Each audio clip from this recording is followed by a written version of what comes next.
सभी को नमस्कार। इस YouTube चैनल पर निःशुल्क क्लासेज में आप सभी का स्वागत है।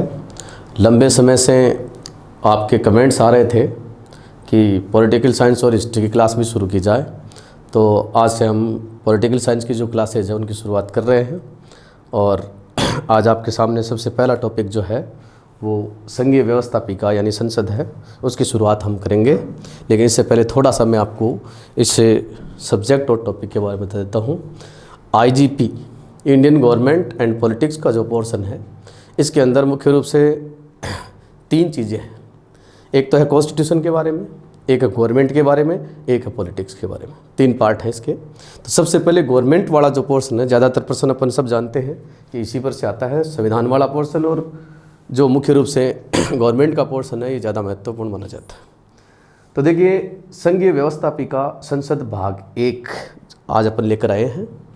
लेकिन इससे पहले थोड़ा सा मैं आपको सरकार और राज्य के बारे में थोड़ा सा बता देता हूँ, क्योंकि ये टॉपिक सरकार से संबंधित है, इसलिए थोड़ी सी कुछ बेसिक बातें हैं वो आपको बता दी जाए। पहली बात तो राज्य किसे कहते हैं।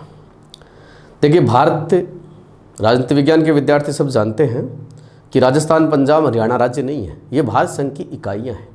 राज्य स्टेट शब्द का सबसे पहले प्रयोग मैकियावेली ने किया था। आधुनिक संपूर्ण प्रभुत्व संपन्न राज्य कौन से हैं? भारत है, पाकिस्तान है, अमेरिका है, ब्रिटेन है, फ्रांस है, रूस है, इनको कहते हैं राज्य। राज्य के 4 अंग होते हैं। पहला निश्चित भूभाग, जनसंख्या, तीसरा सरकार और चौथा संप्रभुता। ये 4 अंग जो हैं ये राज्य का निर्माण करते हैं। चूँकि राज्य एक अमूर्त संस्था मानी जाती है, जैसे भारत, अमेरिका किसी को दिखाई नहीं देता है, क्योंकि हम सब हैं इसके पार्ट हैं। इसका कोई निश्चित स्वरूप नहीं है। फिर भी भारतीय संविधान भारत राज्य को परिभाषित करता है, लेकिन राज्य का कोई स्पष्ट मूर्त रूप नहीं है। इसलिए राज्य की इच्छा की क्रियान्विति के लिए राज्य के पास एक उपकरण होता है, उसका एक अंग होता है, उसका एक पार्ट होता है, जिसको अपन कहते हैं सरकार, गवर्नमेंट। यानी राज्य की इच्छा की अभिव्यक्ति किसके माध्यम से होती है? सरकार के माध्यम से होती है। अब सरकार क्या है? तो सरकार राज्य का एक पार्ट है, लेकिन सरकार करती क्या है? किसी भी देश की सरकार है उसके 3 मेजर काम है। पहला काम कानून का निर्माण, ये काम करती है उस देश की व्यवस्थापिका। दूसरा है कानून की क्रियान्विति, ये काम करती है सरकार का दूसरा पार्ट, जिसको अपन कहते हैं कार्यपालिका या एग्जीक्यूटिव। और तीसरा काम है कानून की समीक्षा, ये काम करती है वहाँ की न्यायपालिका। कार्यपालिका, व्यवस्थापिका और न्यायपालिका। व्यवस्थापिका कानून का निर्माण करती है, कार्यपालिका उसे लागू करती है और न्यायपालिका उसकी समीक्षा करती है। इस प्रकार सरकार के मेजर काम 3 ही हैं। लेकिन इसके अलावा आजकल लोक कल्याणकारी राज्यों में सरकारें बहुत सारे लोक कल्याणकारी कार्य भी कर रही हैं। जन्म के पालने से लेकर, जननी सुरक्षा योजना से लेकर मोक्ष द्वार यानी अंतिम जो संस्कार होता है, वहाँ तक की सारी व्यवस्थाएं हैं वो नागरिकों की सरकारों ने अपने कंधों पर ले रखी हैं। क्योंकि आधुनिक लोक कल्याणकारी राज्यों में विभिन्न प्रकार के कल्याणकारी सामाजिक आर्थिक कार्यक्रम भी संचालित किए जा रहे हैं। लेकिन फिर भी अपन देखें तो संविधान के दृष्टिकोण से मुख्य रूप से सरकार के 3 मेजर काम होते हैं। बाकी अगर कोई काम करती है तो वो लोक कल्याणकारी कार्य है। चलिए, तो ये जो भवन आप देख रहे हो, भारतीय संसद का जो शानदार भवन आप देख रहे हो सामने, यही भारतीय व्यवस्थापिका है, उसकी मूर्ति है और इसे भारतीय संसद के नाम से जाना जाता है। पार्लियामेंट अंग्रेजी में बोलते हैं, हिंदी में इसके लिए अपन संसद शब्द इस्तेमाल करते हैं, क्योंकि व्यवस्थापिकाओं के लिए अलग अलग देशों में अलग अलग नाम प्रयुक्त किए जाते हैं, जो अपन आगे देखेंगे। तो सबसे पहले अपन आगे बढ़ते हैं और पहले संघीय व्यवस्थापिका को अपन शुरू करें, उससे पहले जो संघ में भारत में जो सरकार है उसके पार्ट कैसे हैं, संविधान में कहाँ इसका प्रोविज़न है, इसका जो कॉन्स्टिट्यूशनल प्रोविज़न है वो क्या है, वो थोड़ा समझने की कोशिश कर रहे हैं। तो देखिए, आप ऊपर देख रहे हो संघीय व्यवस्थापिका यानी संसद। संसद पढ़े इससे पहले थोड़ी सी बात को समझ लेते हैं। किस बात को समझना है? संघीय सरकार को समझना है। यानी कि संघ सरकार है, उसमें कौन कौन शामिल हैं, संविधान में इसका कहाँ कहाँ पर उल्लेख है। तो संघीय सरकार, मैंने आपको बताया, सरकार चाहे कहीं की भी हो, संघ की हो, राज्य की हो, कोई भी हो, सरकार के 3 पार्ट होते हैं। तो पहला पार्ट आप देख रहे हो संघीय कार्यपालिका। संघीय कार्यपालिका, आप एक बात का ध्यान रखें ये जो संघीय सरकार है इसके जो 3 पार्ट दे रखे हैं, इन तीनों भागों का यानी तीनों पार्टों का उल्लेख है भारतीय संविधान का एक भाग है 5, और ये कहाँ से हैं? 52 से लेकर और 151 तक है। अनुच्छेद 100 यानी अनुच्छेद 52 से लेकर 151 तक है। सबसे पहले संघीय कार्यपालिका है। संघीय कार्यपालिका भाग 5 में है। देखो तीनों में भाग 5 है, भाग तो एक ही है तीनों के, क्योंकि संघीय सरकार पूरी 5 में ही है, लेकिन चैप्टर है कार्यपालिका 1 में है, व्यवस्थापिका 2 में है अध्याय में, और अध्याय 3 में न्यायपालिका है। अनुच्छेद अलग अलग दे रखे हैं। 52 से 78 तक कार्यपालिका संबंधी प्रोविजन है। अब इसमें मुख्य प्रोविजन क्या है? जैसे सबसे पहले आर्टिकल 52 ही आ गया, तो आर्टिकल 52 तो आप सब जानते हो, इसमें भारत में राष्ट्रपति का पद है कि भारत का एक राष्ट्रपति होगा, ठीक है, ये मिलता है। इसके अंदर फिर 63 में आर्टिकल 63 जो है वो आपको क्या बताता है? आर्टिकल 63 बताता है कि भारत का एक उपराष्ट्रपति होगा, तो उपराष्ट्रपति का पद आ गया। इसके बाद में आगे अपन आते हैं, आर्टिकल 74 है, 75 है, 78 है। इनके अंदर आप सब जानते ही हो मंत्रिपरिषद और प्रधानमंत्री का उल्लेख है। तो मंत्रिपरिषद और पीएम जो है इसके बारे में आपको जानकारी मिलेगी किसमें? इस भाग में, यानी अध्याय 1 के अंदर, भाग 5 के अंदर 52 से 78 तक इनका प्रोविजन है। तो अब संघ में कार्यपालिका में कौन कौन शामिल हैं? तो राष्ट्रपति है, उपराष्ट्रपति है, इसके अलावा मंत्रिपरिषद और प्रधानमंत्री है, यानी पूरी ब्यूरोक्रेसी भी वो इसी का पार्ट है सारा का सारा। तो देखिए ये संघीय कार्यपालिका हुई। इसके बाद में संघीय व्यवस्थापिका। अब संघीय व्यवस्थापिका है जो कि अपने को यही पढ़ना है, इसी पार्ट को सबसे पहले शुरू करेंगे, इसके बाद में कार्यपालिका पढ़ेंगे, बाद में न्यायपालिका पढ़ेंगे। तो देखिए संघीय व्यवस्थापिका है वो अध्याय 2 में है, और 79 से लेकर 123 तक इसका उल्लेख है। 79 अनुच्छेद में आप सब जानते हैं, जिसमें लिखा हुआ है कि भारत की एक संसद होगी जो राष्ट्रपति और 2 सदनों से मिलकर बनेगी। 2 सदनों में एक होगा राज्यसभा और दूसरा होगा लोकसभा। तो इसका मतलब राष्ट्रपति, राज्यसभा और लोकसभा, इन तीनों से मिलकर किसका निर्माण होता है? संसद का। ध्यान रखिएगा, संसद में सदन भले ही 2 हो लेकिन अंग 3 है। राज्यसभा लोकसभा में पारित कोई भी विधेयक तब तक एक्ट नहीं बनता, अधिनियम नहीं बनता, जब तक राष्ट्रपति का हस्ताक्षर नहीं हो जाए। इसलिए कानून निर्माण की प्रक्रिया संसद के अंदर राष्ट्रपति के हस्ताक्षर के साथ पूरी होती है, इसलिए राष्ट्रपति को भी संसद का अभिन्न अंग माना गया है। इसके बाद में न्यायपालिका है। तो न्यायपालिका आप सब जानते हो 124 में भारत का सर्वोच्च न्यायालय सुप्रीम कोर्ट है, उसका प्रोविजन है, साफ साफ लिखा हुआ है कि भारत का एक सर्वोच्च न्यायालय होगा जिसमें जजों की संख्या, उनकी नियुक्ति, सब सारी चीज़ों के बारे में डिटेल से क्षेत्राधिकार वगैरह के बारे में जानकारी मिलती है। तो इस प्रकार से देखो, भारत में संघीय सरकार है, उसके 3 पार्ट हैं। संघीय कार्यपालिका जिसमें राष्ट्रपति, उपराष्ट्रपति, प्रधानमंत्री, मंत्रिपरिषद वगैरह आ जाते हैं। संघीय व्यवस्थापिका जो 3 अंगों से मिलकर राष्ट्रपति, राज्यसभा और लोकसभा से मिलकर बनी है। और संघीय न्यायपालिका जिसमें न्यायालय संबंधी व्यवस्था है, सुप्रीम कोर्ट वगैरह, उसका प्रोविजन मिलता है। तो इस प्रकार से अपन ने देखा कि संघीय सरकार है वो इन 3 पार्ट के द्वारा अपने सारे काम है देश में संपन्न करती है। अब अपन आगे बढ़ते हैं। आगे देखिए, सबसे पहले अपन संसद भवन की बात कर लेते हैं। ये जो आप भवन देख पा रहे हो सामने, वास्तुकला का एक बेजोड़ नमूना है। ब्रिटिश काल में बना हुआ ये भवन जो है भारतीय लोकतंत्र की शान कहलाता है, और इसे भारतीय लोकतंत्र का मंदिर भी कहा जाता है, या लोकतंत्र का सबसे बड़ा मंदिर भी इसको कहें तो कोई अतिशयोक्ति नहीं है, क्योंकि संसद तो चीन में भी है लेकिन चीन में लोकतांत्रिक व्यवस्था नहीं है, वहाँ एक दलीय तानाशाही है, डेमोक्रेसी वहाँ पर नहीं है, इसलिए दुनिया का सबसे बड़ा लोकतंत्र है वो भारत को माना जाता है। आजकल इस प्रकार का प्रचलन है कि इस भवन पर भी क्वेश्चन पूछे जाने लग गए। जैसे 2nd ग्रेड पीटीआई की एग्जाम में क्वेश्चन आया था, क्वेश्चन ये था कि भारत के राष्ट्रपति भवन में कितने कक्ष हैं?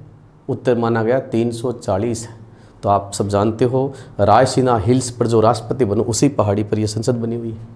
रायसीना हिल्स का जो एरिया है, तो इस प्रकार के प्रश्नों का प्रचलन हुआ है। राष्ट्रपति भवन पर यह भी प्रश्न पूछा गया कि कौन सी पहाड़ी पर स्थित है? रायसीना हिल्स के नाम से। तो भारत की संसद है वो भी रायसीना पहाड़ी है, उसी पर स्थित है, उसी एरिया में आती है।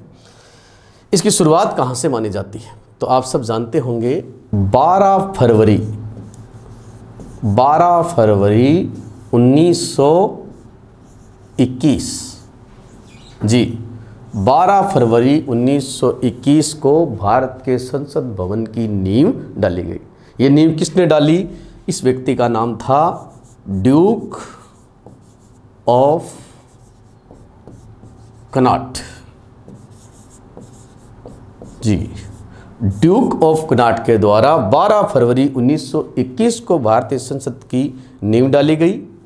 और आप सब जानते हो 1921 से लेकर और 1927 तक यानी 6 वर्ष के अंदर इस भवन का निर्माण हुआ। 6 साल का समय लगा और लगभग 84 लाख रुपए इस भवन में खर्च किए गए।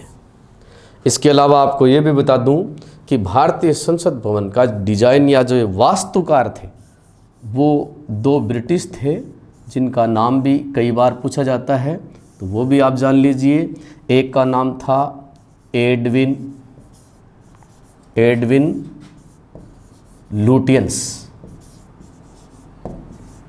लुटियंस और दूसरे का नाम था हर्बर्ट बेकर, जी हर्बर्ट बेकर और एडविन लुटियंस। इन दोनों वास्तुकारों ने पूरे भवन का एक खाका तैयार किया और इसको साकार रूप दिलाया। इसके अलावा आपको ये भी बता दूं कि भारत की संसद भवन है ना, इसका जो आकार आप देखते हो, ये एकदम आप सामने का आकार देख रहे हो। भारत की संसद भवन का आकार है वो इस प्रकार से है, इस प्रकार से यूं, अंग्रेजी का जो यू अक्षर होता है ना उसकी तरह। तो ये जो आगे का दृश्य आप देख रहे हो ना, ये यहाँ का देख रहे हो। अपन बाहर से देखते हैं तो ऐसा लगता है जैसे संसद भवन है वो गोलाकार है, लेकिन आपको बता दें कि यू आकार का है। इसके अंदर जो दोनों सदन हैं, उन सदनों की जो आकृति है वो घोड़े का पैर जो होता है उस जैसी है। घोड़े का जो फुट होता है, नीचे का भाग होता है ना, घोड़े के पैर जैसी मानी जाती है। इसके अलावा आपको बता दें कि दोनों सदनों के लिए 2 अलग अलग कक्ष तो बने हुए हैं। इसके अलावा इसमें एक स्थान है जिसको सेंट्रल हॉल के नाम से जाना जाता है। सेंट्रल हॉल, एक बड़ा हॉल है बीच में, जिसे सेंट्रल हॉल कहते हैं। और आप सब जानते होंगे भारत का सुप्रीम कोर्ट पहले संसद में चलता था, लेकिन संसद में कहाँ चलता था? इसी सेंट्रल हॉल के अंदर चलता था। यहाँ एक प्रिंस ऑफ चैम्बर्स का भी पार्ट था। और सेंट्रल हॉल जो है इसी के पास में यहाँ पर एक लाइब्रेरी स्थित है। ये जो लाइब्रेरी है, पुस्तकालय है, ये भारत की दूसरी सबसे बड़ी लाइब्रेरी है, ध्यान रखना। सेकंड नंबर की है। पहले तो आप सब जानते ही होंगे, जनरल नॉलेज में आप पढ़ते हो कि कलकत्ता में भारत की सबसे बड़ी लाइब्रेरी है। उसके बाद में दूसरी लाइब्रेरी कहाँ पर है? संसद भवन में है।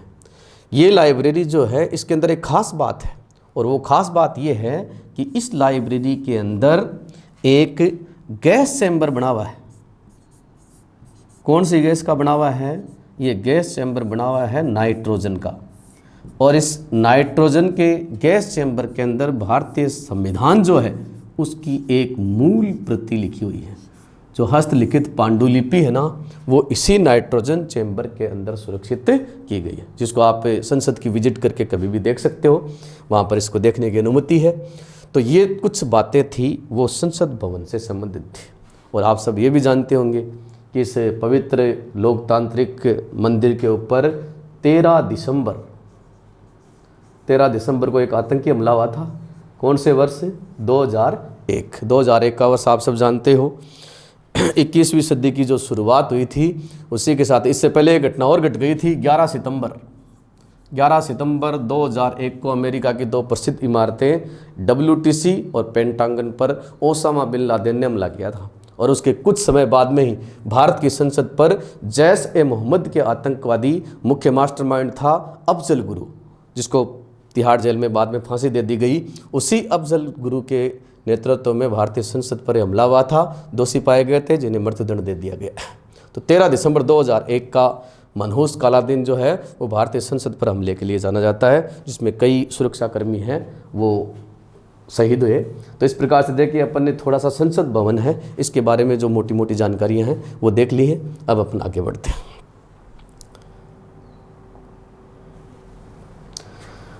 अगली चीज़ है संसदीय प्रणाली की शुरुआत। तो यहाँ आपको ये देखना है कि भारत में संसद का सिस्टम है ये शुरू कब से हुआ। आप सब जानते हो कि भारत में संसदीय शासन प्रणाली बनाई गई है। भारत में संसदीय शासन प्रणाली ब्रिटेन से ली गई है, क्योंकि भारत ब्रिटेन का एक उपनिवेश रहा है, इसलिए वहाँ का जो शासन प्रणाली थी वैसा का वैसा अपन ने यहाँ पर अपना लिया। अब दुनिया में सबसे पुरानी संसद या संसदों की जननी ब्रिटिश संसद को कहा जाता है। तो भारत में संसदीय प्रणाली की शुरुआत ब्रिटिश काल में ही हो गई थी। ये कब हुई? पहले ईस्ट इंडिया कंपनी, उसके बाद में ब्रिटिश काल और उसके बाद में स्वतंत्रता के बाद में। तो देखो कैसे कैसे हुई। मैं आपको अंग्रेजों के समय यानी देश आज़ाद होने से पहले संसद की शुरुआत है वो कहाँ कहाँ से हुई, इसके लिए 4 महत्वपूर्ण बातें हैं। सबसे पहली चीज़ 1853 ये था एक चार्टर एक्ट। आप सब जानते होंगे कि ईस्ट इंडिया कंपनी के शासनकाल में 1793, 1813, 1833 और 1853 20-20 साल के अंतराल में 4 चार्टर एक्ट पारित हुए थे। आखिरी चार्टर एक्ट जो था उसमें कुछ नई चीज़ आई थी जिसके बारे में अपन जिक्र करेंगे। तो एक तो 1853 में संसदीय शासन प्रणाली की जो शुरुआत है वो किस प्रकार से हुई। इसके बाद में इसके पश्चात 1861 में जो भारत परिषद अधिनियम था, भारत परिषद अधिनियम तो आप सब जानते ही होंगे, क्योंकि 1853 के बाद में 1857 का विद्रोह हो गया। 1858 में ईस्ट इंडिया कंपनी का शासन समाप्त हो गया और भारत का जो शासन है वो ब्रिटिश राजमुकुट के अधीन कर दिया गया। भारत मंत्री और भारत परिषद की नियुक्ति हो गई। इसलिए आगे जितने भी अधिनियम बने उनको अपन क्या कहते हैं? भारत परिषद एक्ट। 1861 का, इसमें भी कुछ नई शुरुआत हुई जिसका अपन जिक्र करेंगे। और तीसरी बात 1892, इसमें भी भारत परिषद अधिनियम, भारत परिषद अधिनियम या एक्ट बोल सकते हो, ये पारित हुआ। और इसके बाद में 1919 में, जिसको भारत शासन अधिनियम 1919 भी कहते हैं, और इसी का एक नाम मॉन्टेग्यू-चेम्सफोर्ड सुधार, मॉन्टेग्यू बोल सकते हो, मॉन्टेग्यू-चेम्सफोर्ड सुधार, चेम्सफोर्ड सुधार, ये 4 चीज़ें हैं सब। तो इन चारों से भारत में संसद की शुरुआत कैसे कैसे हुई एक एक देखिए। सबसे पहली बात अपन कर रहे हैं 1853 के चार्टर एक्ट के बारे में। 1853 के चार्टर एक्ट में पहली बार भारत में केंद्रीय विधानमंडल, ध्यान से सुनिए भाई, केंद्रीय विधानमंडल, पहले भारत में संसद का प्रोविजन नहीं था भाई। केंद्र में पहला विधानमंडल या संसद की शुरुआत है वो 1853 से मानी जाती है, ठीक है। लेकिन आप सब जानते हो केंद्रीय विधानमंडल तो था लेकिन कोई निर्वाचन वगैरह की कोई व्यवस्था नहीं थी, इलेक्शन वगैरह नहीं होते थे। अब देखिए आगे 1861 में क्या हुआ। 1858 का अधिनियम जैसे ही पारित हुआ, ईस्ट इंडिया कंपनी का शासन खत्म हुआ, तो लॉर्ड कैनिंग को वापस भारत का पहला वायसराय बनाकर भेजा गया। और लॉर्ड कैनिंग ने 1861 के अंदर एक नया सिस्टम शुरू किया जिसको अपन कह सकते हैं विभागीय प्रणाली। विभागीय प्रणाली, विभागीय प्रणाली बोल सकते हो या इसे आप मंत्रिमंडलीय प्रणाली भी बोल सकते हो। मंत्रिमंडल, मंत्रिमंडलीय प्रणाली भी बोल सकते हो। और इसी को आप अंग्रेजी में बोल सकते हो पोर्टफोलियो। जी, प्रश्न भी आता है कि किस वायसराय के समय भारत में पोर्टफोलियो सिस्टम, यानी कि किसी विभाग के लिए मंत्री जैसे उत्तरदायी होता है ना, वैसे उत्तरदायित्व का निर्धारण किया गया। विभागीय प्रणाली की लॉर्ड कैनिंग ने विभागीय प्रणाली की शुरुआत कर दी, जिसमें एक निश्चित विभाग एक व्यक्ति को देकर अंतिम रूप से राजनीतिक रूप से उसका उत्तरदायित्व तय किया गया। अब 1892 में क्या हुआ, पहली बार देखो यहाँ तो केंद्रीय विधानमंडल बना और 1892 में उदारवादियों की कोशिशों के परिणाम स्वरूप पहली बार विधानमंडल में, यानी केंद्रीय विधानमंडल है ना, उसमें पहली बार विधानमंडल में क्या हुआ, बहुत महत्वपूर्ण शुरुआत हुई और वो शुरुआत थी निर्वाचन की। यस, पहली बार भारत में केंद्र के विधानमंडल में यानी संसद के अंदर, अपन संसद के अंदर अगर निर्वाचन की शुरुआत माने तो कहाँ से होती है? 1892 में पहली बार निर्वाचन की शुरुआत हुई। लेकिन आप सब जानते होंगे ये निर्वाचन प्रत्यक्ष नहीं था, अप्रत्यक्ष था। अप्रत्यक्ष रूप से निर्वाचन की शुरुआत हो गई। तो यहाँ संसद शुरू हुई 53 में, यहाँ निर्वाचन की शुरुआत हो गई। और 1919 में आप सब जानते हो मॉन्टेग चेम्सफोर्ड सुधार द्वारा भारत की जो केंद्रीय विधानमंडल था उसमें 2 सदन बनाए गए। पहली बार केंद्र की संसद में 2 सदन बने। पहले सदन का नाम था केंद्रीय विधानसभा।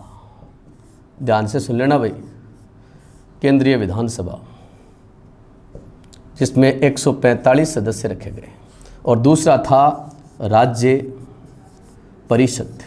जी, राज्य परिषद, इसके अंदर 60 सदस्य रखे गए थे, जिसमें ज़्यादातर सदस्य, निर्वाचितों की संख्या बहुत ही कम थी, लेकिन फिर भी निर्वाचित और प्रत्यक्ष और अप्रत्यक्ष निर्वाचन है उसकी भी शुरुआत हुई 1919। वैसे आप सब जानते होंगे मॉन्टेग चेम्सफोर्ड सुधार में पहली बार भारतीयों को मताधिकार प्रदान किया गया था। लेकिन ये मताधिकार इनकम के आधार पर, आर्थिक जो इनकम टैक्स यानी आयकर जो देने वाले थे, कर देने वाले थे, उन्हीं को दिया गया था, सबको नहीं दिया गया। इसका परसेंटेज लगभग 10% के आसपास में था। तो भारत में निर्वाचन की जो शुरुआत है ना इन सदनों में, तो ये तो देखो कौन सा सदन था, जैसे आजकल लोकसभा है, इसको तो अपन कह सकते हैं केंद्रीय विधानसभा, ये तो लोकसभा की तरह था। और ये राज्य परिषद है, ये राज्यसभा की तरह थी। इसका चुनाव प्रत्यक्ष था और इसका चुनाव अप्रत्यक्ष रूप से था। और वैसे केंद्रीय विधानसभा के पहले अध्यक्ष जो हैं वो ब्रिटिश थे, जिनका नाम था ब्रिटिश डॉक्टर व्हाइट। और इसी केंद्रीय विधानसभा के पहले अध्यक्ष बड़े थे भारतीय, उनका भी कई बार नाम पूछा गया है कि केंद्रीय विधानसभा के अंदर पहली बार जो भारतीय व्यक्ति अध्यक्ष बना उसका नाम था विठल भाई पटेल। तो देखिए भारत में संसद की शुरुआत 1853 से केंद्रीय विधानमंडल स्थापित हुआ। इसके बाद में विभागीय प्रणाली आई, यानी संसदीय शासन प्रणाली की शुरुआत हो गई। और साथ में केंद्रीय विधानमंडल है उसमें निर्वाचन स्टार्ट हुए 92 में। और 1919 के अंदर इसके 2 सदन बना दिए गए। वर्तमान में भी 2 ही सदन हैं। 1935 के अधिनियम में इनकी संख्या वगैरह बढ़ा दी गई और इनको ऐसे कैसा रखा गया। और बाद में नया संविधान जब बनाया गया तो अनुच्छेद 80 के अंदर राज्यसभा और 81 के अंदर केंद्रीय विधानसभा को लोकसभा में कन्वर्ट कर दिया गया। इस प्रकार से भारत में संसद की शुरुआत हुई, यानी संसद संबंधी जो प्रणाली है, ये सिस्टम है, इसकी शुरुआत ब्रिटिश काल से शुरू हुई और धीरे धीरे आगे के अधिनियमों में इसको अपन ने वास्तविक रूप देना शुरू किया। और वैसे आप सब जानते हैं 1952 में भारत में पहली लोकसभा का गठन, लोकसभा के चुनाव होना, इस प्रकार से संसद की। वैसे आप ये भी जानते होंगे कि संविधान सभा जो थी, एक चीज़ और बता देता हूँ मैं आपको यहाँ पर, देखिए संविधान सभा जो है उसकी अंतिम बैठक हुई थी 24 जनवरी 1950। जी, 24 जनवरी 1950 को संविधान सभा की अंतिम बैठक हुई। और इस बैठक में ये तय हुआ, इसी दिन आप सब जानते हो राजेंद्र प्रसाद को भारत का राष्ट्रपति चुना गया था। इसी दिन वो आपके ध्वज वगैरह और वो स्वीकृत हुए थे। और 24 जनवरी को ये तय हुआ कि 26 जनवरी 1950 को जैसे ही भारत का संविधान क्रियान्वित होगा, भारत की संविधान सभा है वो क्या बन जाएगी? अंतरकालीन संसद। जी, अंतरकालीन संसद के अंदर कन्वर्ट हो जाएगी। तो आप सब जानते होंगे कि 26 जनवरी 1950 को संविधान सभा के सभी सदस्य ऑटोमेटिक क्या बन गए? किस में कन्वर्ट हो गए? सांसदों में कन्वर्ट हो गए। और ये काम आप सब जानते ही हो अप्रैल 1952 तक, यानी जनवरी 1950 से अप्रैल 1952 तक जो संसद थी उसको अपन अंतरकालीन संसद कहते हैं। जो संविधान सभा है उसी ने संसद के रूप में काम किया। और भारतीय संविधान में जो पहला संशोधन हुआ था 1951 में, वो संसद ने नहीं, संविधान सभा ने ही अंतरकालीन संसद के रूप में कर दिया था। क्योंकि संसद का गठन तो आप सब जानते हैं 1952 में हुआ था नए संविधान के अनुसार। अब आगे बढ़ते हैं, चलिए अगली चीज़ है महत्वपूर्ण व्यवस्थापिकाओं के नाम। यानी विश्व के बहुत सारे देशों के अंदर व्यवस्थापिकाओं को अलग अलग नामों से पुकारा जाता है। जैसे भारत में इसको संसद कहते हैं ना, ठीक उसी प्रकार संसदों के अलग अलग देशों में अलग अलग नाम हैं। जैसे एक नाम है पार्लियामेंट, तो पार्लियामेंट है वो कई देशों की संसदों का नाम है। मुख्य रूप से इसमें कौन कौन से देश आते हैं? सबसे प्रसिद्ध तो आप सब जानते ही हो, ब्रिटेन है, ब्रिटेन, कनाडा, न्यूजीलैंड,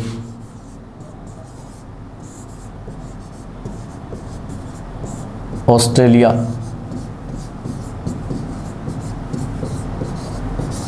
यहाँ की संसदों के नाम के लिए पार्लियामेंट शब्द का इस्तेमाल किया जाता है।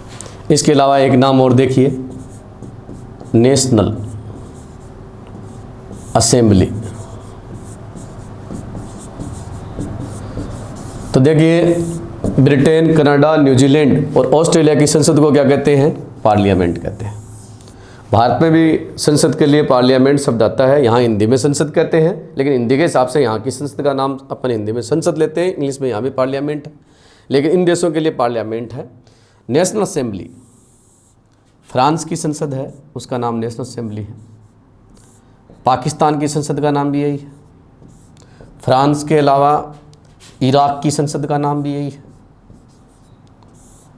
तो कुछ देशों के अंदर नेशनल असेंबली शब्द है, ये भी संघीय व्यवस्थापिका के लिए शब्द काम में लिया जाता है। इसके अलावा एक शब्द है शोरा, ये कई बार पूछा भी जाता है। एक तो शोरा और एक मजलिस अल शोरा,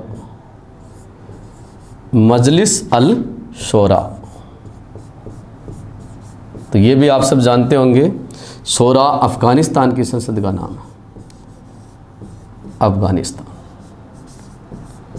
और मजलिस अल शोरा ये है सऊदी अरब, सऊदी अरब की। कई देशों की संसदों का नाम मजलिस भी है, तो मजलिस शब्द भी इस्तेमाल होता है। सिर्फ मजलिस, ये तो मजलिस अल शोरा यानी मजलिस और शोरा दोनों आ गए हैं, लेकिन सिर्फ मजलिस अगर बात करें तो देखिए, मजलिस एक तो है अपने पड़ोसी देश मालदीव में, मालदीव है, उसकी संसद का नाम क्या है? मजलिस। एक ईरान की संसद का नाम भी मजलिस है, ये भी कई बार पूछा जाता है। और एक है इंडोनेशिया की संसद, इंडोनेशिया की संसद है। मुख्य रूप से जो मुस्लिम कंट्रीज़ हैं उनके अंदर मजलिस शब्द है, उसका इस्तेमाल ज़्यादा किया जाता है। इसके अलावा आप सब जानते ही हो, एक संसद का नाम है डाइट, जो आप सब परिचित हैं। जापान की संसद को डाइट कहते हैं। एक संसद का नाम है राष्ट्रीय पंचायत, राष्ट्रीय पंचायत, ये नेपाल की है। नेपाल की संसद को राष्ट्रीय पंचायत कहते हैं। तो इस प्रकार से देखो, दुनिया में संसदों के अलग, तो मैं यहाँ पर कुछ दुनिया के महत्वपूर्ण देशों की संसदों के नाम हैं, वो आपको लिखना है। लिख रहा हूँ आपके सामने, आप देखिए और पहचान करने की कोशिश कीजिए कौन से देश की संसद का नाम मैं वहाँ पर लिख रहा हूँ। जैसे 3 नाम सबसे ज़्यादा प्रचलन में रहते हैं। एक नाम अपन लेते हैं सबसे पहले, पार्लियामेंट, पार्लियामेंट। तो पार्लियामेंट कौन कौन से देश की संसद को कहते हैं वो आप बताएंगे। इसके बाद में एक नाम चलता है मजलिस, ये भी बहुत प्रचलन में, मजलिस। इसके बाद में एक नाम, तीसरा नाम मैं ले रहा हूँ, वो है नेशनल असेंबली, नेशनल असेंबली। इसके बाद में चौथा नाम है, वो अपन ले रहे हैं शोरा। इसके अलावा एक नाम और ले रहे हैं मजलिस, मजलिस अल शोरा। इसके बाद में ले रहे हैं कांग्रेस। इसके बाद में ले रहे हैं ड्यूमा। इसके बाद में ले रहे हैं राष्ट्रीय जनवादी सभा। ध्यान से सुनिएगा, ये संसदों के नाम उल्लेखित कर रहा हूं। आप राष्ट्र बताएंगे मेरे को, आप नहीं बताओगे तो मैं जरूर बताऊंगा आपको। राष्ट्रीय पंचायत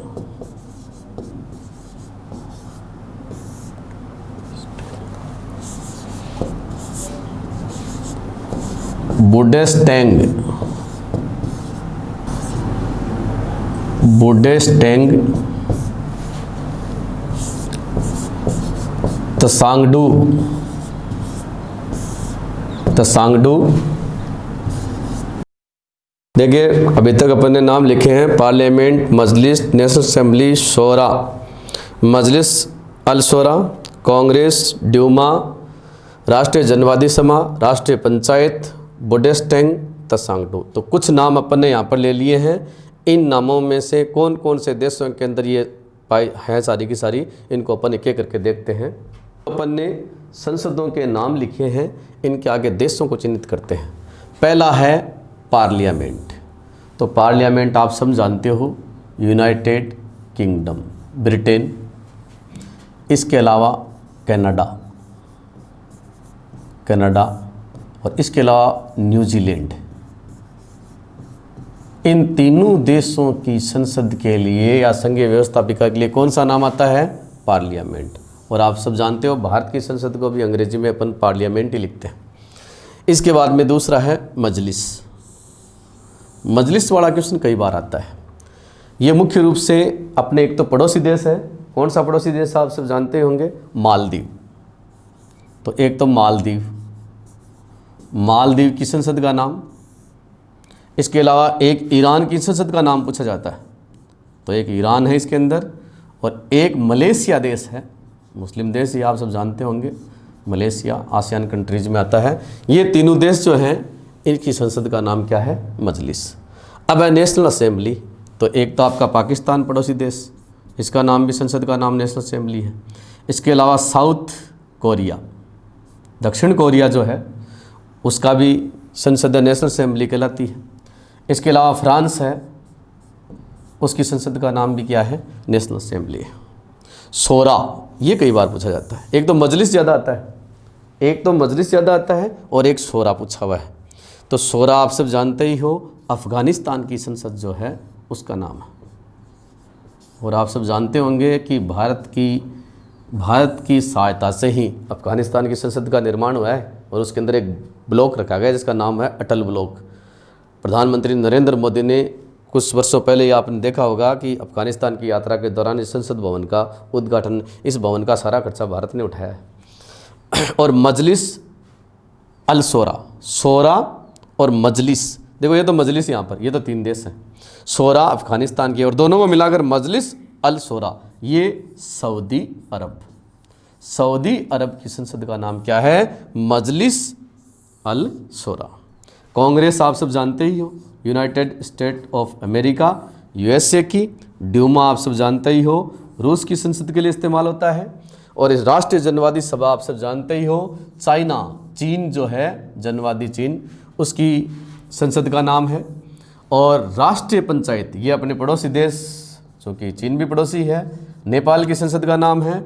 बुडेस्टैंग, ये कई बार पूछा जाता है, ये जर्मनी की संसद का नाम है, जर्मनी की संसद का नाम है। और ये तसांगडू, ये अपने पड़ोसी देश, छोटे से एक देश है भूटान, इसकी संसद का नाम है।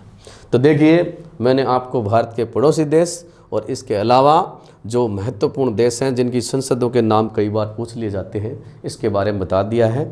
तो आज के वीडियो में अपन ने मुख्य रूप से भारत संघीय व्यवस्थापिका है उससे संबंधित बेसिक बातें पढ़ी हैं। अभी तक अपन ने कॉन्स्टिट्यूशन जो है उसके अंदर एंट्री बिल्कुल भी नहीं करी है। तो कॉन्स्टिट्यूशन में एंट्री करेंगे अपन अनुच्छेद 79 के साथ। राज्यसभा और लोकसभा को दोनों को अपन समानांतर रूप से पढ़ेंगे एक एक को। तो आज का वीडियो हम यहीं समाप्त करते हैं। नमस्कार। अगले वीडियो में मिलेंगे जिसमें राज्यसभा लोकसभा दोनों का कंपैरिजन करके और पूरे अनुच्छेद 123 तक की एक एक व्यवस्थाओं को बारीकी से देखेंगे। Good evening.